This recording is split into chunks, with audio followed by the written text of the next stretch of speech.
Welcome to our channel. Today we how to create a customer journey map with Lucidchart, full guide step by step clearly. Begin by opening your web browser and navigating to Lucidchart's official website. If you don't have an account, click on the sign up button and follow the prompts to create one.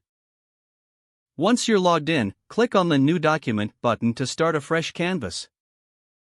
To create a customer journey map, begin by selecting a template from the template gallery.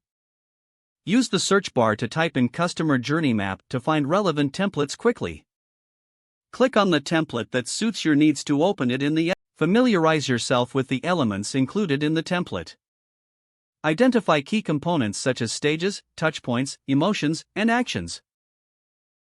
Modify the title to reflect your project or customer persona's name.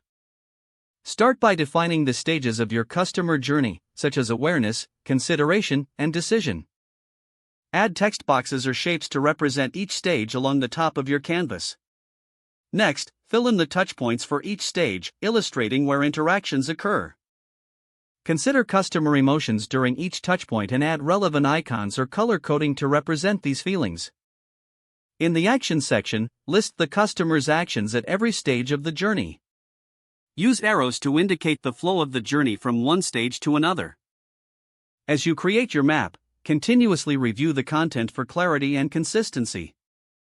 Adjust the layout as needed to ensure that the map is easy to read and visually appealing. Incorporate feedback from team members or stakeholders to refine the journey map further.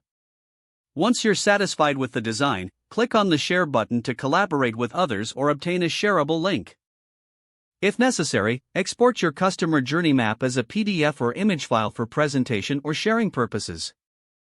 Lastly, save your document in Lucidchart, ensuring that it's readily accessible for future reference or updates. If the page does not load, refresh the browser or try again in a private or incognito window.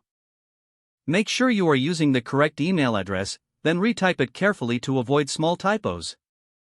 If your password is not accepted, use the reset option and create a new strong password you can remember. Check your spam folder for verification or security emails, then complete any requested confirmation steps. Enable two-factor authentication if available to improve account security and reduce unauthorized access risk. After signing in, review your profile details so your contact information and settings are accurate and current. If you see an error message, note it down and try again after restarting your device and internet connection. Don't forget to like this video and subscribe to our channel for more step-by-step tech guides.